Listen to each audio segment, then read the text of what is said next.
నమస్తే, welcome to city 24/7 top debate. నేను Suresh. Reservations విషయంలో బీజేపీ కాంగ్రెస్ల మధ్య మాటల తూటాలు పేలుతున్న వేళ కీలక పరిణామం ఒకటి చోటు చేసుకుంది. రిజర్వేషన్స్ రద్దు గురించి అమిత్ షా మాట్లాడినట్లు ఓ ఫేక్ వీడియోని సర్క్యులేట్ చేశారంటూ ఢిల్లీ పోలీసులు ఏకంగా తెలంగాణ సీఎం రేవంత్ రెడ్డికి సమన్లు ఇచ్చారు. సిద్దిపేట ఎన్నికల ప్రచార సభలో అమిత్ షా చేసిన వ్యాఖ్యలను వక్రీకరిస్తూ రూపొందించినటువంటి డీప్ ఫేక్ వీడియోను రేవంత్ ఎక్స్లో పోస్ట్ చేశారనే కారణంతో సిఆర్పిసి 91 కింద నోటీసులు ఇచ్చారు. మే 1న విచారణకు హాజరు కావాలని కోరారు. డీప్ ఫేక్ కేసులో దేశవ్యాప్తంగా 10 మందికి నోటీసులు జారీ చేయగా అందులో 4 టీ కాంగ్రెస్ సోషల్ మీడియాకు చెందిన వారు కూడా ఉన్నారైతే సమన్ల గురించి రేవంత్ కూడా ఘాటుగానే స్పందించారు. నోటీసులకు భయపడే వాళ్ళు ఇక్కడ ఎవరు లేరని వ్యాఖ్యానించారు. బీజేపీపై పోరాడే వారికి అమిత్ షా నోటీసులు ఇస్తున్నారని ఆరోపించినటువంటి రేవంత్ రెడ్డి ఇప్పటి వరకు విపక్షాలపై సిబిఐ ఈడీని ప్రయోగించారని, ఎన్నికల్లో గెలిచేందుకు ఇప్పుడు ఢిల్లీ పోలీసులను కూడా వాడిస్తున్నారని అన్నారు. ఇందుకే రేవంత్కి నోటీసులు జారీ అనేది రాజకీయ ప్రేరేపితమా, ఢిల్లీ పోలీసుల విచారణ ఎక్కడి వరకు వెళుతుంది, నోటీసుల అంశం ఎవరికి అనుకూలంగా మారుతుంది, ఇదే అంశంపై చర్చిద్దాం. ఈరోజు డిబేట్లో పార్టిసిపేట్ చేస్తున్నారు బాలలక్ష్మి గారు, టీపీసీసీ స్టేట్ జనరల్ సెక్రటరీ, అలాగే అల్జాపూర్ శ్రీనివాస్ గారు తెలంగాణ బీజేపీ నుంచి, అలాగే అనలిస్ట్, ప్రముఖ అనలిస్ట్ ఉప్పాల్ లక్ష్మి గారు జాయిన్ అయ్యారు. ఓకే, లక్ష్మి గారు, మేడం వినపడుతుందా మేడం? వినిపిస్తుంది. రైట్, మీ నాయకులు తెలంగాణ సీఎం రేవంత్ రెడ్డి గారికి ఢిల్లీ పోలీసుల నుంచి సమన్లు అందినట్లుగా ఈరోజు మధ్యాహ్నం నుంచి అదొక సెన్సేషనల్ వార్త అయింది. దాని మీద రీసెంట్గా కాసేపటి క్రితమే రేవంత్ రెడ్డి గారు కూడా స్పందించారు. ఇది పొలిటికల్లీ మోటివేటెడ్ సమన్లుగానే ఆయన చెప్తున్నారు. అయితే ఇక్కడ దేనికి దానికే చూడాలి. అక్కడ ముఖ్యమంత్రి గారా ఇంకెవరనేది పక్కన పెడితే rule is rule, everybody is equal to before law. Okay, దాని ప్రకారంగా తీసుకున్నప్పుడు డీప్ ఫేక్ వీడియోస్ అనేవి చాలా ప్రమాదకరం అని చెప్పేసి ఇప్పటివరకు బయట దేశాల్లో బాగా పాపులరు, లేదంటే కనుక అక్కడ కాంట్రవర్షియల్ అయినటువంటి వీడియోస్ ఈ మధ్యకాలంలో ఇండియాలో కూడా చూస్తున్నాము. ఇంతకుముందు వరకు కొంతమంది సెలబ్రిటీస్, ముఖ్యంగా సినిమా ఫీల్డ్లో ఉన్న వాళ్ళు, మందన్నా కానీ ఇటువంటి వాళ్ళు బాధితులుగా ఉన్నారు. అప్పుడే కేంద్రం చాలా స్పష్టంగా, చాలా తీవ్రంగానే పరిగణించింది. అప్పుడు కూడా ఏదైతే కన్సర్న్ మినిస్ట్రీ ఉంటుందో ఇటువంటి వాటిని ఎట్టి పరిస్థితుల్లోనూ ఉపేక్షించేది లేదు. They will be treated under the cyber laws, new developed cyber laws, will take it very seriously. వాటికి 2 years వరకు పనిష్మెంట్ కూడా ఉందని చెప్పేసి అనమాట. సరే, వాట్ ఎవర్ ఇట్ ఈస్, ఇప్పుడున్న రోజుల్లో అంత ఈజీ కాదు. ఎందుకంటే డీప్ ఫేక్ వీడియోస్ని క్రియేట్ చేయడం అనేది ఒక క్రైమ్ అవుతుంది తప్ప వాటిని షేర్ చేయడం అనేది మనకు ఎవరికి తెలియదు. అంటే సామాన్యంగా అంత ఈజీగా ఇది మార్ఫ్డ్ వీడియోనా, డాక్టర్డ్ వీడియోనా, లేదంటే ఇది ఒరిజినల్ వీడియోనా, ఇది ఎవరు కూడా దీనికి అతీతులు కాదు. మరి ఆ రకంగా ఏమన్నా అనుకోకుండా జరిగినటువంటి దానిలో భాగంగా రేవంత్ రెడ్డి గారు షేర్ చేశారా ఎక్స్లో, లేదంటే కనుక టీపీసీసీకి సంబంధించినటువంటి సోషల్ మీడియా వింగ్కి సంబంధించిన ఒక 4 కూడా, అంటే ఇంక్లూడింగ్ రేవంత్ రెడ్డి గారు ఇంకొక 4 కూడా ఇచ్చారు. దేశవ్యాప్తంగా 10 మందికి నోటీసులు ఇచ్చామంటున్నారు. దీన్ని మీరు first of all Telangana Congress దీన్ని ఏ విధంగా తీసుకుంటుంది? ఇది ఒక చిన్న పొరపాటున జరిగిన అంశంగా తీసుకొని సమన్లు ఫేస్ చేయబోతున్నారా, లేదంటే are you going to face the summons politically? ముందుగా ప్యానెల్లో ఉన్న వారికి మీకు నమస్కారం అండి. ఇప్పుడు మీరు ఫస్ట్ స్టార్ట్ చేసేటప్పుడు ఒక మంచి మాట అన్నారు sir, everyone is equal before law అని చెప్పేసి. అసలు లా అంటే ఏంటండి? కాన్స్టిట్యూషనే కదా ద సుపీరియర్ ఆఫ్ లా, మన కాన్స్టిట్యూషనే కదా. ఆ కాన్స్టిట్యూషన్ పరంగానే వాళ్ళకు ఒక స్పష్టత లేదు బీజేపీ వాళ్ళకి. ఒకసారి మేము రాజ్యాంగాన్ని రద్దు చేస్తామంటారు, ఒకసారి రిజర్వేషన్లు రద్దు చేస్తామంటారు, ఒకసారి అది చేస్తామంటారు, ఇది చేస్తామంటారు. ఇప్పుడు సృష్టించింది ఫేక్ వీడియోని షేర్ చేసిందని చెప్పేసి మా గౌరవ ముఖ్యమంత్రి గారు రేవంత్ రెడ్డి గారి మీద, ఇంకా ఇతరుల మీద కేసులు ఫైల్ చేసి సమన్లు పంపించింది కదా. మరి గతంలో మా రాహుల్ గాంధీ గారి మీద, సోనియా గాంధీ గారి మీద, మా రేవంత్ అన్న మీద కూడా చాలా ఫేక్ వీడియోలను క్రియేట్ చేసిండ్రు, ఫేక్ సమాచారాన్ని జనంలోకి తీసుకెళ్లిండ్రు, తప్పుడు సమాచారాన్ని తీసుకెళ్లిండ్రు. మరీ ముఖ్యంగా కాంగ్రెస్ చరిత్రలో చెయ్యని వాటిని కూడా, అసలు కాంగ్రెస్ అంటేనే అప్పుడు మనకు స్వతంత్రం ఉద్యమంలో క్రియాశీలక పాత్ర పోషించి స్వతంత్రం తీసుకురావడానికి కావచ్చు, అధికారంలోకి వచ్చినాక సమాజ స్థాపన కోసం తీసుకొచ్చినటువంటి అభివృద్ధి కార్యక్రమాలు కావచ్చు, అవన్నీ కూడా కాంగ్రెస్ చేసుకుంటూ వచ్చినాయి కూడా వీళ్ళే చేసినట్టుగా ఫేక్ సృష్టించి, ఫేక్ సమాచారాన్ని సృష్టించి కూడా తీసుకెళ్లడం జరిగింది. ఇప్పుడు బీజేపీ నడుస్తుంది అంతా కూడా రెండే రెండు. ఒకటి సోషల్ మీడియాని బేస్ చేసుకొని తప్పుడు సమాచారాన్ని, తప్పుడు అంశాలని చూపించుకుంటూ కాంగ్రెస్ చరిత్రని తప్పుదో పట్టించుకుంటూ ప్రజల దృష్టిలో సోషల్ మీడియా ద్వారా ముందుకు పోతూ ఎన్నో ఫేక్ మెసేజ్లు, ఎన్నో ఫేక్ వీడియోలను తీసుకెళ్ళినటువంటి పరిస్థితి. అలాంటి సందర్భం ఒకటైతే, రెండోది మతము అనే పేరు మీద మాత్రమే ప్రజల్లోకి వస్తుంది తప్ప వాళ్ళు చేసిన పనులు చెప్పుకునే ధైర్యం లేదు. వాళ్ళు ఎలక్షన్స్ ని ఫేస్ చేయడానికి సిద్ధంగా లేరు. ఎంతసేపు దాడులు చేయడము, ఈడీ ఐటీ దాడులు చేయడము, ఇన్కమ్ ట్యాక్స్ కు సంబంధించి కావచ్చు, ఇలా ఎన్ఫోర్స్మెంట్ డైరెక్టరేట్ కావచ్చు, వీళ్ళని పంపించడం. దీని వెనుక నేను స్పష్టంగా చెప్తున్నా సార్, మేము చెప్పదలుచుకుంది ఏంటంటే, మీరు చేసిన తప్పిదాలను కప్పిపుచ్చుకోవడానికి, మీరు చేసిన పనులను కప్పిపుచ్చుకోవడానికి ఇలా సిబిఐ ఈ దాడులన్నీ చేసుకుంటూ ఒక లక్ష్యంగా పనిచేస్తున్నారు. కేవలం బీజేపీకి వ్యతిరేకంగా ఎవరైనా మాట్లాడినా, బీజేపీకి సంబంధించి ఎవరైనా ప్రశ్నించినా వాళ్ళని ఎవరని చూడరు. వాళ్ళందరి మీదకి దాడులు చేస్తారు, సమన్లు పంపుతారు, అరెస్టులు చేస్తారు, విచారణలకు పిలిపిస్తారు. కానీ ఇవాళ బీజేపీ పాల్పడ్డ పనులు నేను కూడా చెప్తా సార్. మణిపూర్ సంఘటనల్లో అమ్మాయిలని నగ్నంగా ఊరేగించినప్పుడు ఎక్కడ పోయినాయండి ఈ సమన్లు పంపించేటివి? ఈ పోలీస్ కేసులు ఎక్కడ పోయినాయి? మోడీ గారు ఏం చేసిరు గౌరవ ప్రధానమంత్రిగా ఉండి? అదొకటి. ఇవాళ ముస్లింలకు దేశ సంపదను పంచి పెడతారని చెప్పేసి ఇవాళ లౌకిక వాదంతో దేశ ఔన్నత్యము, భిన్న సంస్కృతుల్లో ముందుకు పోతున్నటువంటి భారతదేశ ఔన్నత్యాన్ని దెబ్బతీసే విధంగా ఒక మతతత్వ నియంత్రణతో పోకడబోతున్నారు కదా. మరి ముస్లింల గురించి తప్పుడు మాటలు మాట్లాడినప్పుడు, ముస్లింల మీద, క్రిస్టియన్ల మీద, దళితుల మీద, మహిళల మీద దాడి జరిగినప్పుడు ఎక్కడ పోయినరు వీళ్ళంతా? ఈ సమన్లు ఎవరికి పంపినరు? అలాగే ఇప్పుడు మొన్న ఒక మాట అన్నారు, ఇవాళ కాంగ్రెస్ కి అధికారం ఇస్తే పుస్తలు కూడా గుంజుకపోతారు అని చెప్పేసి మా ప్రియాంక గాంధీ గారు చాలా స్పష్టంగా స్పందించారు ఆ సందర్భంలో. అంటే అనుచితమైన వ్యాఖ్యలు, తప్పుడు ప్రచారాలు, కాంగ్రెస్ చేసినటువంటి గొప్ప చరిత్రను కూడా భ్రష్టు పట్టించి ఇలా ప్రభుత్వ రంగ సంస్థలన్నిటిని ప్రైవేట్ పరం చేసి ఒక తప్పుడు సమాచారాన్ని ఇస్తున్నారు. ఎవరన్నారా మాటలు? వాళ్ళకి ఇవ్వగలరా మీరు సమన్లు? అవకాశం ఉందా? ఇక వాళ్ళకి ఇయ్యలేకనే కదా, అవకాశం లేక, ఎందుకంటే అధికారంలో వాళ్ళు ఉన్నారు కదా సార్. ఇప్పుడు వాళ్ళు అధికారంలో ఉన్నారు. ఇప్పుడు అన్నది కూడా ఎవరు? అన్నది కూడా ఎవరండి? అన్నది బీజేపీ వాళ్ళే కదా. ఇవన్నీ మాట్లాడారు. బీజేపీలో కూడా ఎవరు పుస్తలు కూడా తీసుకెళ్తారు? సాక్షాత్ ప్రధానమంత్రి గారు అంటే ప్రధానమంత్రి గారు సమన్లు ఇవ్వగలరా మీరు? ప్రధానమంత్రి గారు సమన్లు ఇవ్వగలరా? ఇయ్యలేమనే కదా వాళ్ళ అధికారంలో ఉన్నారనే కదా. మీరు ఇప్పుడు డాక్టర్ వీడియో అనేది అమిత్ షా గారు, ఆయన ఎవరు? స్వయాన హోంశాఖ మంత్రి.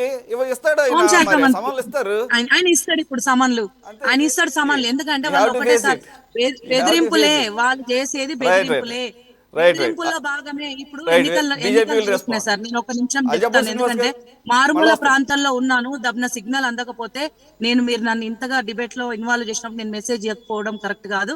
కొంచెం ప్రచారంలో భాగంగా మారుమూల ప్రాంతాల్లో ఉన్న దబ్న ఒకవేళ సిగ్నల్ అందకపోతే ఇబ్బంది అవుతుంది. కాబట్టి గౌరవ మా కో పార్టిసిపెంట్స్ ఇందులో ఉన్నారు కదా, డిబేట్ లో ప్యానెల్లో ఉన్నారు కదా, వాళ్ళకి ప్లేస్ చూస్తున్నటువంటి ప్రజలందరికీ కూడా నేను చెప్తా ఉన్నాను, బీజేపీ వాళ్ళు ఏం చేసిండ్రో ప్రజలకు చెప్పి ప్రజల ముందుకు రమ్మనండి.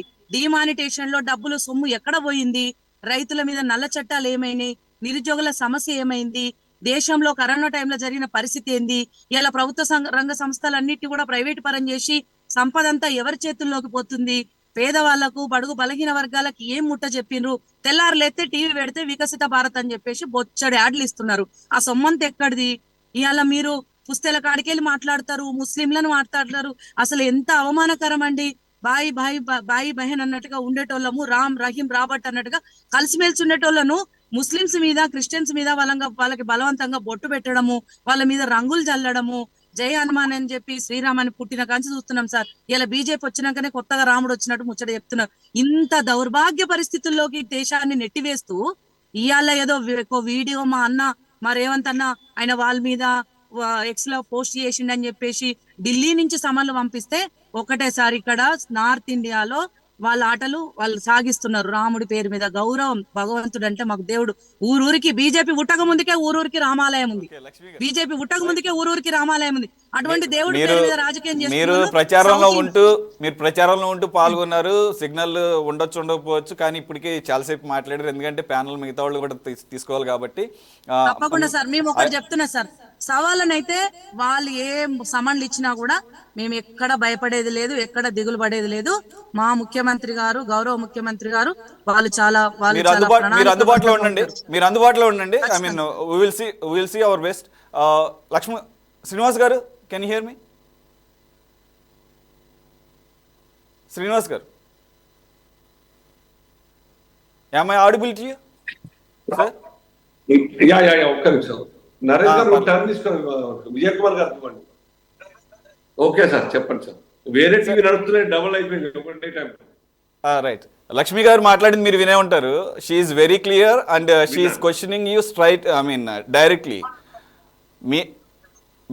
ఐ మీన్ ప్రధానమంత్రి స్థాయిలో ఉండే మతపరమైనటువంటి వ్యాఖ్యలు చేస్తూ, అది కూడా ఎన్నికల ప్రచార సభల్లో మతపరమైనటువంటి డిఫరెన్సెస్ని ప్రోత్సహిస్తున్నప్పుడు ఈరోజు రేవంత్ రెడ్డి గారికి ఇచ్చినటువంటి doctor video, of course create చేసింది ఎవరు, దాన్ని షేర్ చేయడం కూడా నేరం కిందే వస్తుందని చెప్పేసి ఆక్షేపిస్తూ ఇచ్చినటువంటి సమన్లో భాగంగా అవి కూడా సేమ్ ఇవే గ్రౌండ్స్ మీద ఇచ్చారు.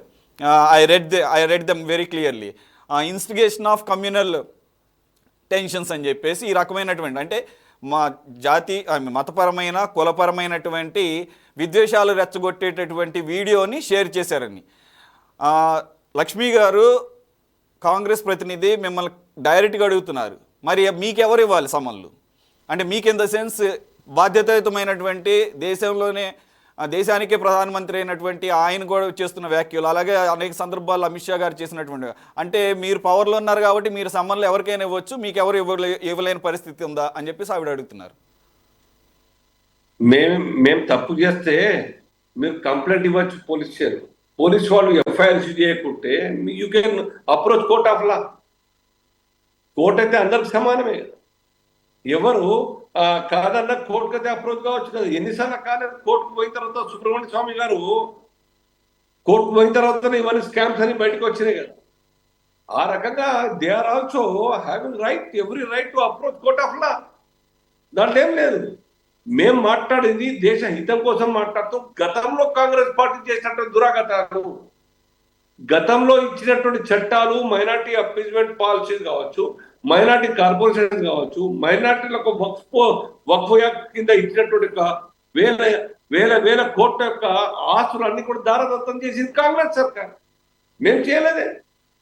ఇవాళ సర్కార్ తర్వాత రైల్వే భూముల తర్వాత రైల్వే తర్వాత అతిపెద్ద ధనవంతం అంటే కేవలం వక్ఫ్.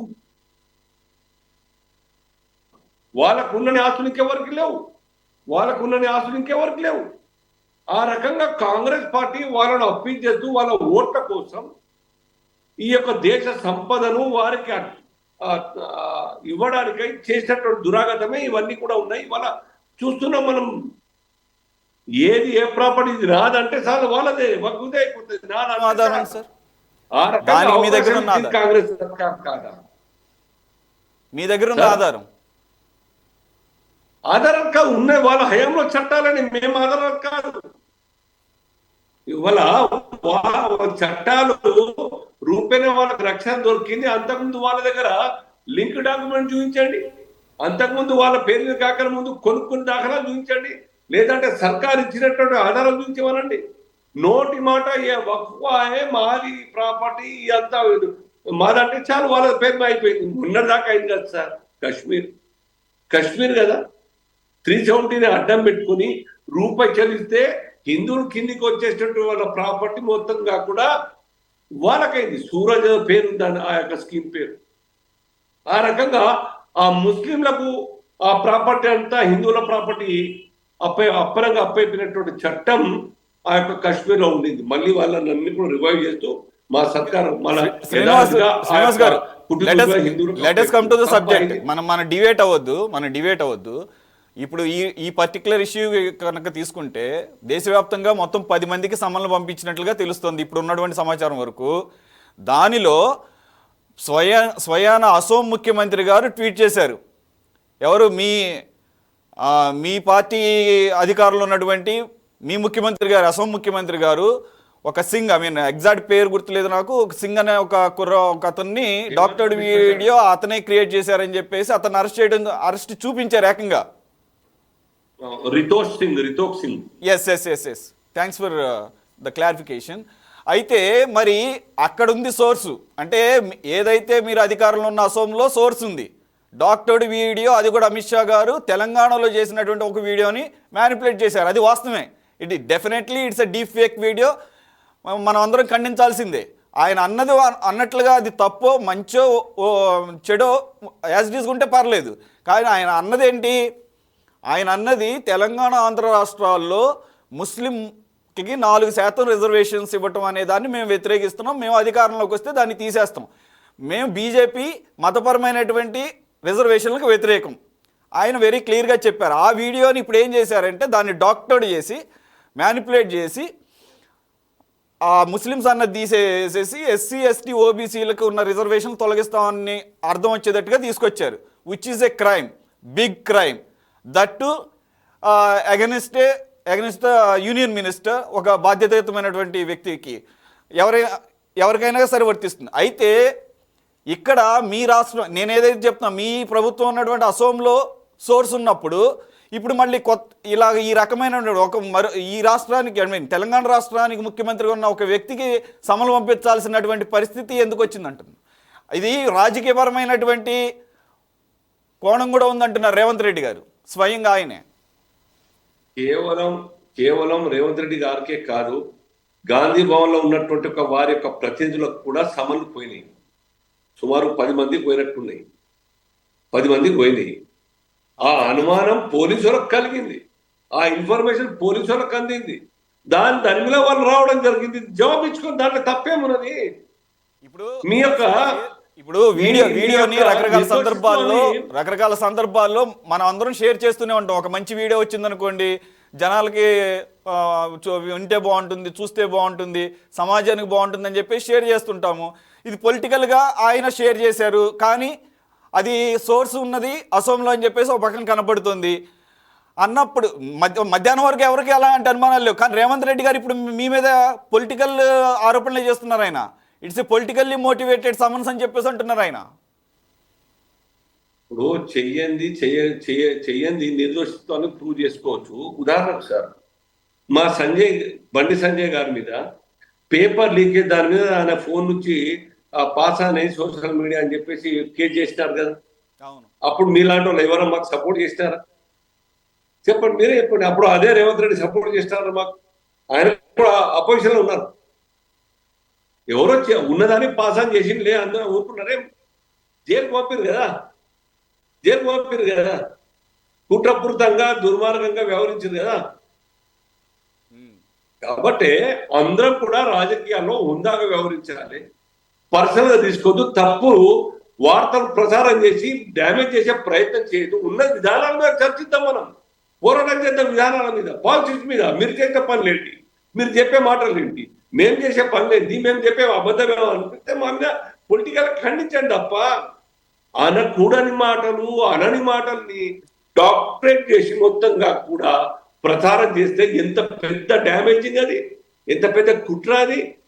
డెఫినెట్ గా మేము మతాల ఆధారంగా రిజర్వేషన్ ఖిలాఫ్ మేము మాత్రమే కాదు, సాక్షాత్తు డాక్టర్ అంబేద్కర్ గారు, వారితో పాటు అనేక మంది సభ్యులుగా అయినటువంటి యొక్క రాజ్యాంగ డ్రాఫ్టింగ్ కమిటీకి వాళ్ళందరూ కూడా రికమెండ్ చేసి రాజ్యాంగంలో పొందుపరిచింది మేము కాదు. ఇవాళ అదే మాట మేమంటున్నాం కదా. మేము కొత్తగా సృష్టిస్తలేని మాట, రాజ్యాంగంలో ఉన్న వాటనే మతపరంగా మేము దానికి వ్యతిరేకంగా ఘంటాపదంగా చెప్తున్నాం. విచ్ ఇస్ ఇన్ రాజ్యాంగంలో ఉన్న విషయం, కాన్స్టిట్యూషన్ ఉన్నది. మేము మాట్లాడితే ఆనాటి కాంగ్రెస్ నాయకుల యొక్క కమిటీ వాళ్ళు రచించినటువంటి రాజ్యాంగాన్ని మేము సమర్థిస్తూ మాట్లాడితే మీరేమో మీ నాయకులకు వ్యతిరేకంగానే మీరు మాట్లాడుతూ ఉన్నారు. ధైర్యం ఉందా మీరు? రాజ్యాంగం ప్రకారం మీరు చెప్పింది కరెక్ట్ అని చెప్పి, లేదు మేము తప్పు మాట్లాడుతున్నాం ఒప్పుకుని ధైర్యం ఉన్నదా? మీ నాయకులకు మీరే అవమానం చేస్తా ఉన్నారు. మీ నాయకుల పట్ల ఆ యొక్క రాజ్యాంగాన్ని అవహేళన చేస్తా ఉన్నారు. మేము మాట్లాడితే మతాలకు వ్యతిరేకంగా అని చెప్పేసి మతం చెప్పి చెప్తా ఉంటారు. కాబట్టి అనవసరంగా బీజేపీతో పెట్టుకోకండి. బీజేపీ అన్నమాట ప్రజలు గుర్తుపెట్టుకోండి. మీరు విధానాలు మాట్లాడండి. మీరు చేసిన తప్పుల గురించి శ్వేతపత్రం రిలీజ్ చేసి మీరు తప్పులు ఒప్పుకొని ఓట్లు అడగండి. మేము దేశానికి అన్యాయం చేసినాం, మేము దేశాన్ని మతాల పేరు మీద విభజన చేసినాం, పాకిస్తాన్ సృష్టించినాం, మేము ఇంకో దేశాన్ని విభజించినాం, బంగ్లాదేశ్ని విభజించినాం అని ఒప్పుకోరు కదా. ఆనాడు సర్దార్ పటేల్ గారు, అంబేద్కర్ గారు, ఇంకా అనేక మంది నాయకులందరూ కూడా మతం పేరు మీద దేశాన్ని విభజించద్దని చెప్పి చెప్పినారు. మేము అదే మాట్లాడుతున్నాము. మేము తప్పు మాట్లాడమా? మేము అదే ఆనాడు వాళ్ళు మాట్లాడము, మేము వాళ్ళు మాట్లాడుతున్నాం. ఇవాళ ఏమైంది?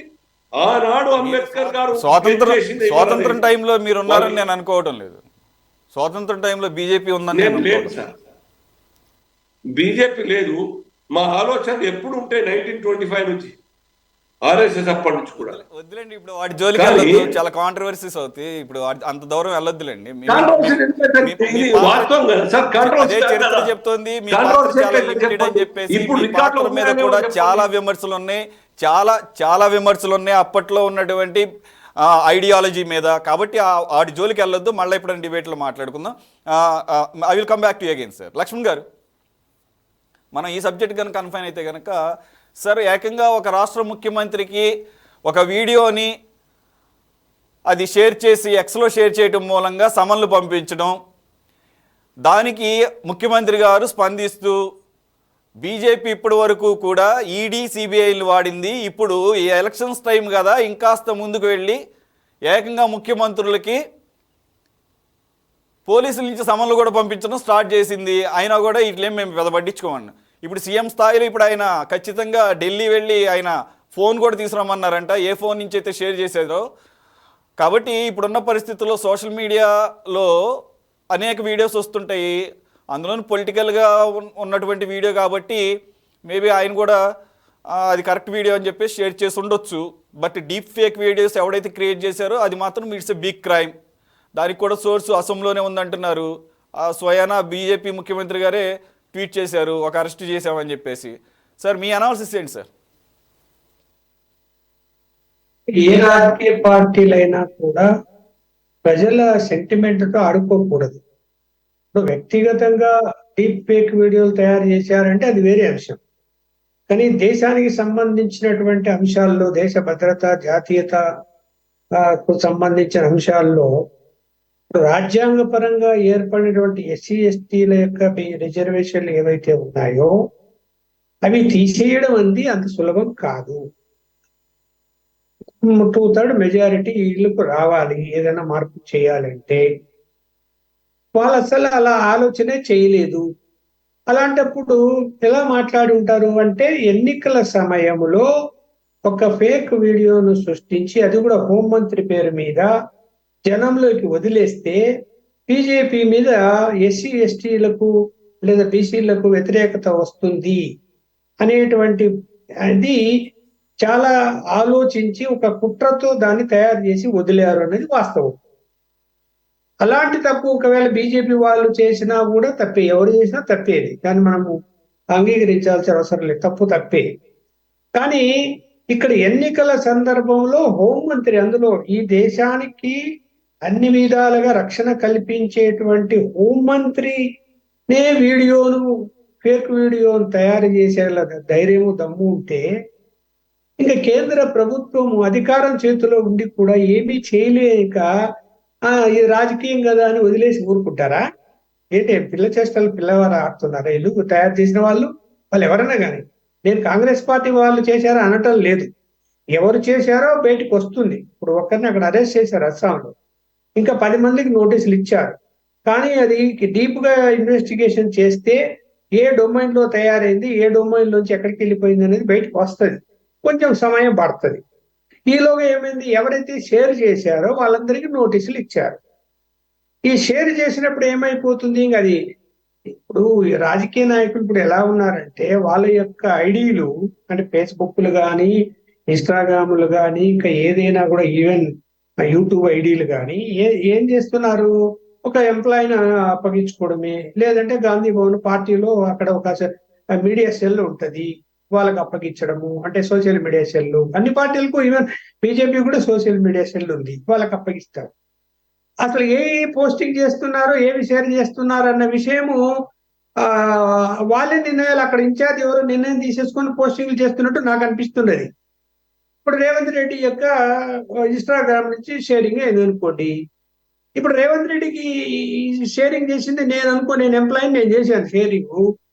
కానీ ఎవరి యొక్క ఐడి నుంచి షేరింగ్ అయింది? రేవంత్ రెడ్డి గారు ఐడి షేరింగ్ అయింది. అయినప్పుడు ఆయన నోటీస్ ఇవ్వక తప్పదు కదా. ఆయన ముఖ్యమంత్రి కావచ్చు, ఇంకో ఎవరైనా కావచ్చు, అది రాజకీయంగా చూడాల్సిన అవసరం అయితే లేదు. ఇక్కడ నోటీసులు గాంధీ భవన్ లో సోషల్ మీడియా ఇన్ఛార్జ్ ఉన్నారు, ఆయన కూడా ఇచ్చారు. ఎందుకు? ఆ గాంధీ భవన్ లో ఉన్నటువంటి కంప్యూటర్ సిస్టమ్ లో ఏదో డొమైన్ నుంచి కూడా అది షేర్ అయింది అని క్లియర్ గా నోటీసులో ఇచ్చారు. ఈ విధంగా మీ యొక్క ఈ యొక్క ఐడీలు ఏవైతే పర్సనల్ ఐడీలు మీ పేర్లతో ఉన్నాయో వాటి నుంచి కూడా షేర్లు అయ్యాయి, అందువల్ల మీకు నోటీస్ ఇస్తున్నాము. 160 ఇప్పుడు 160 కింద వచ్చి స్టేట్మెంట్ ఇవ్వండి అని అందులో ఉంది. అదేమి అరెస్ట్ వారెంట్ కాదు, లేకపోతే ఇంకోటి కాదు. అది ముందు స్టేట్మెంట్ పిలుస్తారు. మీరు ఎలా షేర్ అయిపోయింది అంటే, ఒకవేళ పొరపాటున జరిగినా, దాని అవగాహన లేకుండా చేసినా, లేదు మా అసిస్టెంట్ చేశాడనో, పొరపాటు అయిందనో స్టేట్మెంట్ రికార్డ్ చేసుకుంటారు. ఒకవేళ దురుద్దేశంగానే చేశారు అని అనిపిస్తే వాళ్ళకి ఇన్వెస్టిగేషన్ లో ఎఫ్ఐఆర్ లో పేర్లు చేరుస్తారు, ఇది ఛార్జ్ షీట్ లో పేర్లు చేరుస్తారు. సరే, అది కోర్టు తర్వాత చూసుకుంటుంది, కోర్టులో ఏం జరుగుతుంది. అదే బెయిల్ కూడా వస్తాయి. అదే పెద్ద సమస్య అయితే కాదు పెద్దగా. కాకపోతే ఏంటంటే ఇది ఇలా ఒక సాక్షాత్ హోంమంత్రి మాటల్ని క్రియేట్ చేసి ఫేక్ వీడియోను ఈ దేశాన్ని వదిలితే ఒక దేశ పౌరుడిగా నేను అంగీకరిస్తానండి.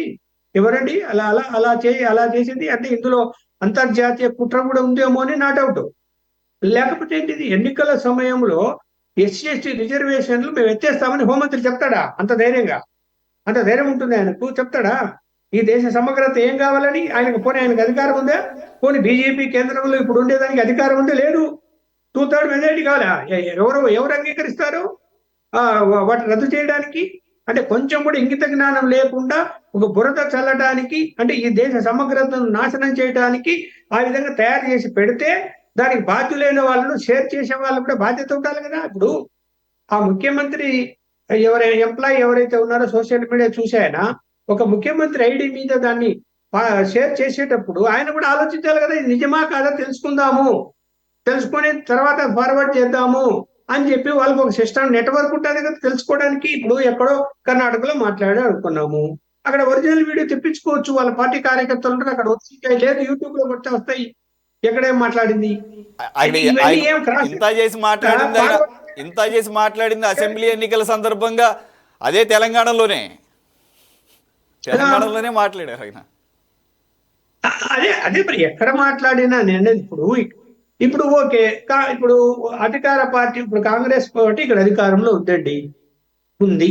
కాంగ్రెస్ పార్టీ అధికారంలో ఉన్నప్పుడు బీజేపీ వాళ్ళు అట్లాంటివి ఏమైనా మాటలు మాట్లాడినా, లేదా అట్లాంటి ఫేక్ వీడియోలు తయారు చేసినా కూడా 5 నిమిషాల కేసు బుక్ చేసి నోటీసులు ఇస్తారు వాళ్ళకు కూడా. ఎందుకు వదిలిపెడతారు? అధికారం ఎవరుంది ఇక్కడ? కాంగ్రెస్ పార్టీ అధికారం ఉండేది. ఏం బీజేపీ వాళ్ళు తప్పు చేసి ఊరుకోవాలనా? ఇమ్మనండి, ఏం తప్పు చేశారో ఎవరుతున్నారు, నోటీసులు ఇవ్వండి, అవసరమైన అరెస్టులు కూడా చేయండి, తప్పేది. ఒకవేళ బీజేపీ వాళ్ళు చేసిన అట్లాంటి పనులు తప్పు. అది కాదండి, ముందు మనము దేశ సమగ్రత గురించి ఆలోచించాలా. ఎంత డేంజరస్ థింగ్ అది, ఏం చిన్న విషయమా? ఏదన్నా రెవల్యూషన్ వచ్చేసి SC/STలలో అభద్రతా భావం ఏర్పడిపోయి రోడ్ల మీదకి వచ్చేసి శాంతి భద్రతలకు విఘాతం కలిగిస్తే బాధ్యులు ఎవరండి? ఎవరో ఒక చెత్త విధవగాడు తయారు చేసిన వీడియోను దేశ సమగ్రతకు నాశనం అయ్యేటువంటి పరిస్థితులు వస్తే చూస్తూ ఊరుకుంటారు ఎవరైనా? చిన్న విషయం అదేమన్నా? ఏమన్నా ఉప్పల్ లక్ష్మణ్ మాట్లాడాడు ఆ విధంగా అంటే ఉప్పల్ లక్ష్మణ్ ఓకే, ఎవడయ్యా వాడు, చెత్తన వాడేందుకు మాట్లాడాడు ఇట్లా అని. అరే హోం మంత్రి, రేపు ప్రధానమంత్రి పేరు మీద కూడా వీడియోలు తయారు చేయడం గ్యారంటీ ఉంది అంటే ఒక్కసారి సివియర్ యాక్షన్ తీసుకోకపోతే ఎవరున్నా కూడా అందులో తర్వాత అలాంటి వీడియోలు రాకుండా ఆగిపోయే పరిస్థితి వస్తుంది. లేకుంటే ఏమైపోతుంది, ప్రతి ఒక్కరు తయారు చేస్తాడు, పిల్ల చేష్టలు అయిపోయింది సోషల్ సార్ మీడియా. మీరు చాలా వ్యాలిడ్ పాయింట్స్ రేజ్ చేశారు. మీరు అసలు అనాలిసిస్ స్టార్టింగ్ లోనే ఇప్పుడు మొన్నటి వరకు డీప్ ఫేక్ వీడియోస్ పర్సనల్ గా చేసిందనే మొత్తం దేశం అంతా కూడా స్పందించింది. అఫ్ కోర్స్ వాళ్ళు సెలబ్రిటీస్ అయ్యారు కాబట్టి అయ్యితే ఉండొచ్చు, కానీ అట్లీస్ట్ అది ఒక పర్సనల్ దీనికే అక్కడతో ఆగిపోతుంది. వాటిల్నే చాలా తీవ్రంగా పరిగణిస్తుంది సైబర్ చట్టాల ద్వారా. ఏకంగా మీరు అన్నట్లు ఇది రిజర్వేషన్స్, మతపరమైన అంశాలు, అది కూడా దేశంలోనే ఒక అత్యున్నతమైనటువంటి మంత్రి పదవిలో ఉన్నటువంటి వ్యక్తి మాట్లాడినటువంటి వ్యాఖ్యల్ని మాట్లాడినట్లుగా చేయడం అనేది, ఎస్ మీరు అన్నట్లుగా చాలా చాలా వ్యాలిడ్ పాయింట్స్ రైజ్ చేశారు. It's very very dangerous to the communal harmony of this country. అయితే మీరు పాయింట్ రైజ్ చేశారు కాబట్టి నేను ఒకటి మిమ్మల్ని అడుగుతున్నాను. ఒక వారం రోజుల క్రితం నుంచి దేశవ్యాప్తంగా ఇండియా బ్లాక్కిను అటు ప్రధానమంత్రికి మధ్య జరుగుతున్నటువంటి సంవాదం. ప్రధానమంత్రి గారు కూడా ఇదే మతపరమైన అంశాలు లేపుతూ ముస్లిమ్స్కి రిజర్వేషన్లు అన్యాయంగా కాంగ్రెస్ పార్టీ కట్టబెట్టుతోంది, అలాగే హిందువుల దగ్గర నుంచి ఆస్తులను కూడా వాళ్ళకి సంక్రమింపజేస్తారు, రేపు కనుక అధికారంలోకి వస్తే పుస్తులు కూడా మీరు ఇవ్వాల్సి వస్తుంది అని ఆ ప్రధానమంత్రి స్థాయిలో ఆయన మాట్లాడిన మాటలు కొంత ఆశ్చర్యాన్ని కలిగించినాయి ఈవెన్ మనలాంటి వాళ్ళకి కూడా. అయితే అదే సందర్భంలో ఆయన కోట్ చేసింది ఏంటంటే 2006లో అప్పట్లో ప్రధానమంత్రిగా ఉన్న మన్మోహన్ సింగ్ గారు ఇలా మాట్లాడారు కాబట్టి వాటినే నేను కోట్ చేస్తున్నానంటే, మళ్ళీ కాంగ్రెస్ పార్టీ దాన్ని మళ్ళీ చెప్తుంది ఆయన అలా మాట్లాడలేదు. The very next day PMO office, prime minister office clarification ఇస్తూ అసలు వీడియోని కంప్లీట్గా రిలీజ్ చేయడం జరిగిందని. మరి దీన్ని ఎలా చూడాలి సార్? అదే ఇప్పుడు ప్రధానమంత్రి గారి వీడియోలు కూడా అలా సృష్టించడం తప్పే. ఒకవేళ మన్మోహన్ సింగ్ వీడియోలు కూడా సృష్టించుంటే కూడా తప్పే. ఇప్పుడు ప్రధానమంత్రి కూడా ఆ స్థాయిలో ఉన్నప్పుడు, మనం ఇప్పుడు ఎన్నికల ప్రచారంలో ఆయన పాల్గొంటున్నాడు అంటే బీజేపీ యొక్క పార్టీ యొక్క వేదికల మీద మాట్లాడుతున్నా అంటే ప్రధానమంత్రి హోదా పక్కన పెట్టాలి. ఎందుకంటే కోడ్ వచ్చిన తర్వాత ఆ హోదాలు ఏం పనిచేయవు. ఒక బీజేపీ జాతీయ నాయకుడిగా ఆయన మాట్లాడతాడు అనుకున్నప్పుడు ఆయన కూడా నోటికి వచ్చినట్టు ఏది పడితే ఏది మాట్లాడకూడదు. ఎందుకంటే మతపరమైనటువంటి రెచ్చగొట్టేటువంటి మాటలు ఎవరు మాట్లాడినా తప్పు. ఇప్పుడు ఆయన మీద కూడా కంప్లైంట్ ఇచ్చారు కదా ప్రధానమంత్రి మీద కూడా, అది కూడా కేసు అయింది. అది కూడా అలా మాట్లాడుకుంటే ఇప్పుడు ఒకటి ఏంటంటే కాంగ్రెస్ పార్టీ వాళ్ళు మన యొక్క ఆస్తుల మీద సర్వే చేపిస్తాము అనేటువంటి మాట వాడారు. రాహుల్ గాంధీ వాడాడు స్వయంగా. వాడినప్పుడు ఏమైపోతుంది, ఏమన్నాడు ఆ వాడిన దాంట్లో ఆయన మాటల్లో రాహుల్ గాంధీ నేను విన్నా, ఎవరికైతే ఆస్తులు విపరీతంగా ఉన్నాయో వాళ్ళ ఆస్తులను లాగేసుకొని ఎస్టీ మైనారిటీలకు అప్పగించాలి అని మాట్లాడాడు. ఎస్సీ బీసీ మైనారిటీలు అన్నాడు.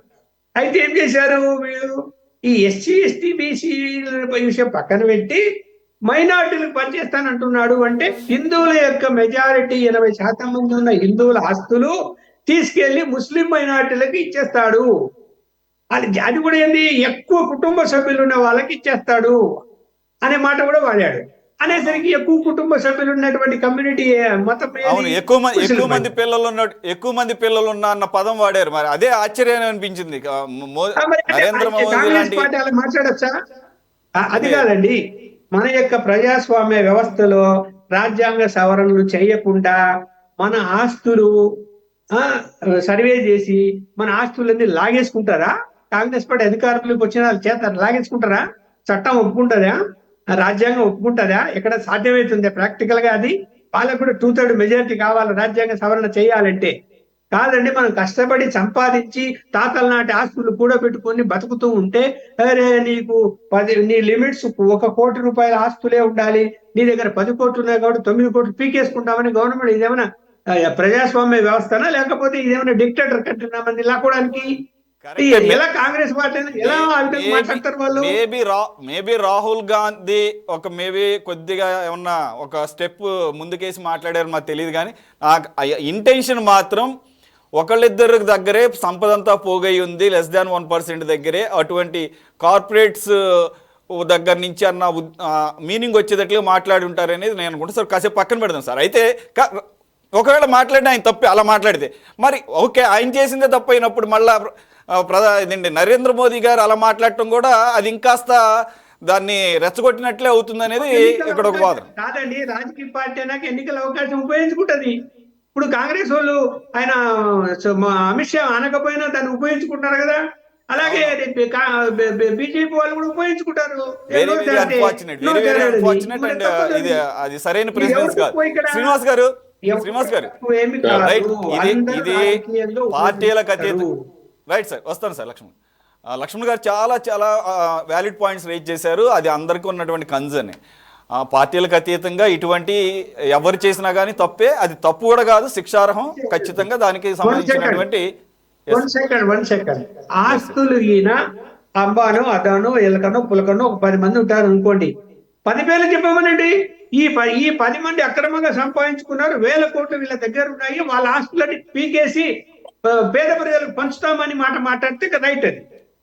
లక్ష్మణ్ గారు అంటే నేను సరిగ్గా కంప్లీట్ వీడియో అయితే చూడలేదు, కానీ నా ఉద్దేశం అయితే అదే అదాని అంబానీ గారు నా ఉద్దేశాలతో కూడా పని లేదు ఇక్కడ, పర్సనల్ ఒపీనియన్స్ సంబంధం. కాకపోతే రాహుల్ గాంధీ గారు ఎప్పుడు మాట్లాడే ఆయన యొక్క మాట తీరు కనుక చూస్తే ఎప్పుడు ఆయన అదాని అనే దాన్నే ఎక్కువ టార్గెట్ చేస్తారు, కాబట్టి ఆ సబ్జెక్టివ్ గానే మాట్లాడి ఉంటారని అనుకోవాలేమో అనుకుంటున్నా అని చెప్తున్నాను. రైట్, మాట్లాడచ్చు అట్లుంటే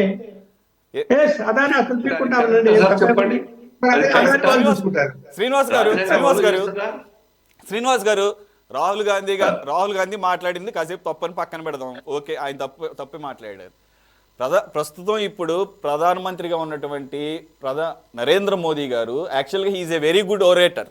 ఆయన చాలా అద్భుతంగా మాట్లాడతారు, ఏ అంశాన్నైనా చాలా టాక్టికల్గా హ్యాండిల్ చేస్తారు. కానీ ఈ పర్టికులర్ రాజస్థాన్లో అనుకుంటా ఆయన ఇచ్చిన స్పీచ్లో స్పెసిఫిక్గా ఒక రిలీజియన్ పేరు ఎత్తి, అలాగే పిల్లలు ఎక్కువ ఉండేటటువంటి ఆ కమ్యూనిటీకి మెజారిటీగా ఉన్నటువంటి హిందువుల యొక్క ఆస్తులన్నీ దారాదత్తం చేస్తారు. ఏకంగా ఆయన పుస్తులు కూడా ఎత్తి మరి మాట్లాడతాన్ని ఈవెన్ మనమే కాదు, ప్రపంచవ్యాప్తంగా ఉన్న మీడియా సంస్థలు కూడా ఖండిస్తున్నాయి.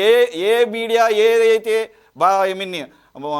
బయట దేశాలు ప్రధానమంత్రి నరేంద్ర మోదీని కొనియాడుతున్నాయో కొన్ని లాస్ట్ 10 years, వాళ్ళు కూడా ఈ పర్టికులర్ ఇన్సిడెంట్ని ఖండిస్తున్నటువంటి పరిస్థితి చూస్తున్నాం. ఇప్పుడు భారతదేశం సంపూర్ణంగా విద్య లేనటువంటి దేశం, మొత్తంగా కూడా ఇల్లిటరసీ ఉన్నది.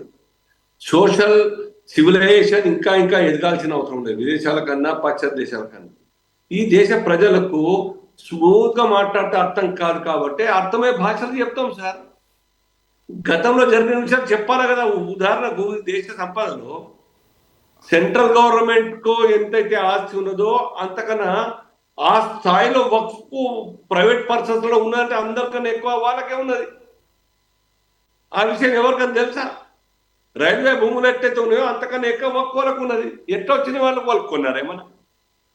అప్పరంగా కాంగ్రెస్ పార్టీ అప్పచెప్పిందే కదా, ఇది నాది మా వాళ్ళదంటే పేరు పెట్టితే కథమైపోయింది. ఇది మా యొక్క పాత నైజాం వాళ్ళదంటే వాళ్ళ సరే మీరు తీసుకోవాలని చెప్పినారు. చట్టాల వాళ్ళ ముందర ఏవి కూడా పనిచేయలేదు. వాళ్ళ మాటలలో భాగంగా ఇప్పుడు ప్రధానమంత్రి హోదాలో ఉన్నటువంటి మోదీ గారు అటువంటి మతపరమైన అంశాలు డైరెక్ట్ గా ప్రస్తావించితే మరి అవి మత విద్వేషాలు రెచ్చగొట్టినట్టు కింద రాదా? సార్ హలో, వినపడుతుంది సార్, కంటిన్యూ వినపడుతుంది. మోదీ గారు చెప్పింది రాజ్యాంగ విరుద్ధమైన మాట కాదు. కాంగ్రెస్ పార్టీ చేసిందే అది వాస్తవం తెలుసు కాబట్టి ఈ దేశ ప్రజలకు కూడా అప్రమత్తం చేయాల్సిన బాధ్యత ఉన్నది. ఏదో శామ్ పిట్రోటా ఏదో అన్నాడని కాంగ్రెస్ ఓవర్సీస్ ప్రెసిడెంట్ అయినా అమెరికాలో ఉంటాడు ఆయన ఉదాహరణ ఇస్తున్నాడు. ఈ దేశంలో ఇంత పర్సెంట్ తీసుకొని చనిపోయిన తర్వాత ఈ దేశంలో 55% తీసుకొచ్చుకుంటారని. ఆ విషయం ఇక్కడ పాట పడితే ఎట్లా? రాహుల్ గాంధీ గారు కష్టపడ్డ కుటుంబానికి ఆ యొక్క ఆస్తి ఆయన హక్కు అవుతుంది, కానీ సర్కార్కి ఇన్కమ్ ట్యాక్స్ కట్టని కడుతున్నారు. 20%, 35%, 30%, 40% కడతా ఉన్నది. చట్టాలను గౌరవిస్తూ దేశ సంపద పెరుగుతూ ఉన్నది వాళ్ళ యొక్క సహకారం ద్వారా. ఇంకా మొత్తం కూడా లాగేసుకుంటాం పనిచేస్తా అంటే ఇది న్యాయమైన మాట అన్న దాన్ని ఖండించారు మీరు. అయితే ఆయన ఉండవచ్చు కాక అంటారు మీరు. ఖండించారు కదా, తప్పే అని. సో దేశ ప్రజలకు అర్థమయ్యే భాషలో శ్రీనివాస్ గారు మీరు స్టార్ట్ చేయటమే ఈ దేశంలో ఇల్లిటరసీ చాలా ఎక్కువ పాశ్చాత్య దేశాలతో పోల్చుకుంటే, కాబట్టి సామాన్యుడికి అర్థమయ్యే భాషలో చెప్పాలి కాబట్టి ఆయన అలా మాట్లాడారన్నారే, అదే దాన్ని మీ దగ్గర ప్రస్తావిస్తా. శ్యామ్ పెట్రోడా మాట్లాడా లేకపోతే రాహుల్ గాంధీ గారు మాట్లాడారా కాసేపు పక్కన పెడితే, ఇదే దేశంలో మీరు అన్నట్లు ఆర్థిక అసమానతలు ప్రపంచంలో దాదాపుగా 80-90% దేశాల్లో లేనటువంటి ఆర్థిక అసమానతలు ఉన్నాయి ఇక్కడ. ఎంత అభివృద్ధి చెందుతున్నామో అంత ఆర్థిక అసమానతలు కూడా పెరుగుతున్నాయి, వ్యత్యాసాలు భయంకరంగా పెరుగుతున్నాయి. సంపాదించేవాడు హండ్రెడ్స్ ఆఫ్ క్రోర్స్లో సంపాదిస్తున్నాడు, అలాగే దారిద్ర్యాన్ని దిగువ ఉన్నవాడు ఇంకా ఇంకా కూరుకుపోతున్నాడు. అభివృద్ధి అనేది అతనికి ఆటంకంగా మారుతోంది. కాబట్టి దానికి పరిష్కారం ఆస్తి ఎక్కువ ఉన్న వాళ్ళకి గుంజుకొని గరీబులకి ఇవ్వాలన్నా? ఇది కాన్స్టిట్యూషన్ ఆలోచిస్తుందా సార్? రాహుల్ గాంధీ గారు అలా చెప్పిన అది అంత ఈజీ కాదు. ఒకవేళ అటువంటి ఆలోచన మీకు లేదులేండి, ఈవెన్ ఆర్ఎస్ఎస్ కూడా క్లారిటీ ఇచ్చింది, రిజర్వేషన్లు తీసేస్తామన్నా మీ వల్ల కాదు. అది ఎవరు ఏ పార్టీ అనుకున్నా కానీ సాధ్యపడేది కాదు సార్. మాకు ఆలోచన లేదు, మా వల్ల కాదు, మాకు ఆలోచన లేదు. సమాజం అన్ని వర్గాల్లో సమానమైన ఫలాలు అందాల్సిందే. దానికోసమే రాజ్యాంగం రక్షణ కల్పిస్తున్నది ఈ రిజర్వేషన్ ద్వారా. సో దాన్ని మేము సంపూర్ణంగా సమర్థిస్తున్నాం, సంపూర్ణంగా అమలు చేస్తున్నాం మేము.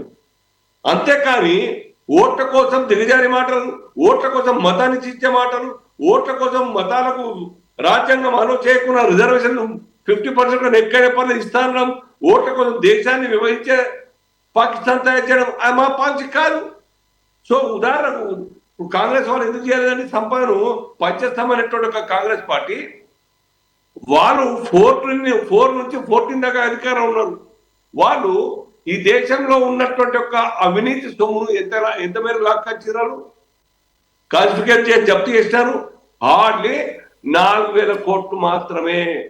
వెరాజ్ మేము 1,20,000 కోట్ల రూపాయలు ఇట్లా ఈడీ ద్వారా సిబిఐ ద్వారా రేడ్ చేసి క్యాష్ పట్టి ఆ ఆస్తుల్ని, అక్రమ ఆస్తుల్ని, అక్రమంగా నిల్వ ఉన్నటువంటి సంపదను, డబ్బుని, బంగారాన్ని మేము జప్తు చేసాం.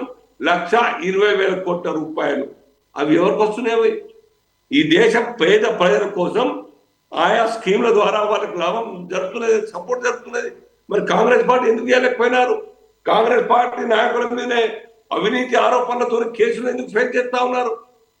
వాళ్ళు they are only after money, they are only after power. మేమట్ట కాదు, దేశం కోసం మేము పనిచేస్తున్నాం, దేశ ప్రజల అభివృద్ధి మా లక్ష్యం. కాబట్టి ప్రజలకు అర్థమయ్యే విధంగా మేము మాట్లాడుతున్నాం.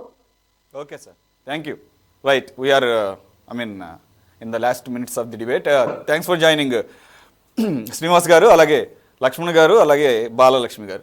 అది మొత్తానికైతే గనక ప్రధానమంత్రి అమిత్ షా మాట్లాడినటువంటి వీడియోని, ఫేక్ వీడియోని డాక్టర్డ్ చేసి డీప్ ఫేక్ వీడియో ఒకటి హల్చల్ చేస్తున్నటువంటి తరుణంలో దాన్ని రేవంత్ రెడ్డి గారు కూడా షేర్ చేసినటువంటి దాన్ని ఉటంకిస్తూ ఈరోజు ఢిల్లీ కోర్టు, ఢిల్లీకి సంబంధించినటువంటి పోలీసులు రేవంత్ రెడ్డికి సమన్లు జారీ చేయడం జరిగింది. అయితే ఆయన దాన్ని స్పందించారు. ఈ సమన్లను ఎవరు కేర్ చేయటం లేదు, ఇది కూడా ఒక పొలిటికల్లీ మోటివేటెడ్ సమన్లే. ఎవరైతే బీజేపీని వ్యతిరేకిస్తారో ఇప్పటి వరకు ఈడీలను, సిబిఐలు పనిచేసినాయి, ఇప్పుడు ఏకంగా ఢిల్లీ పోలీసులు కూడా రంగంలోకి దించారని చెప్పేసి ఆయన తీవ్రంగా ఖండించారు. మొత్తానికైతే ఆయన మే 1వ తారీఖు సమన్లకి ఆయన ఆన్సర్ చేయాలని చెప్పేసి, అయితే ఏ ఫోన్ నుంచి అయితే ఆ వీడియోని షేర్ చేశారో ఆ ఫోన్కి సంబంధించినటువంటి డీటెయిల్స్, అలాగే ఏమన్నా టెక్నాలజీకి సంబంధించిన గ్యాడ్జెట్స్ ఏమైనా ఉంటే ఆ గ్యాడ్జెట్స్ని కూడా తీసుకుని రావాలి అని చెప్పేసి సమన్స్ ఇవ్వడం జరిగింది. చూద్దాం ఏం జరుగుతుందో.